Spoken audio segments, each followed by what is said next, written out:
Okay, story time. This reminds me of a wonderful, cute lady who I loved. So she never got married. She never had kids. She died at 102 years old. I feel like it's a little less taboo now to not be married or have kids, but back then, I'm sure she was very taboo for never doing this. So she had a very full life, very cool life. She had a sister, she had tons of friends, but because she lived to 102, she didn't really have anyone around her because everyone she knew was dead. She never seemed very lonely. She always seemed okay with it. And when she was finally actively dying, she had a caregiver there who was with her 24/7. And I came in as her nurse to visit just to make sure she was comfortable. And I really love this lady because I'm also 39 and single, no kids. So I love hearing about women who did that before it was even normal. And she always had great stories and she was just great. So I liked being there with her and I really liked her. So I was there when she was actively dying for a little bit, just making my regular visit.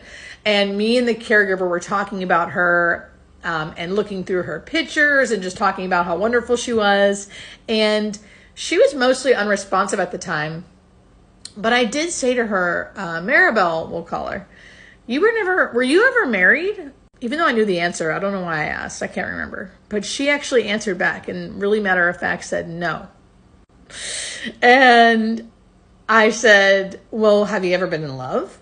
And she answered in her actively dying state, eyes closed. She basically went, many times. Just like that. Many times. I was like, get it? Girl. And I love that because for some reason in that moment, there was no sadness in that house or seemingly around her, even though she didn't have a bunch of kids or grandkids around her. She didn't have any family around her. She was dying basically alone with a caregiver and me there.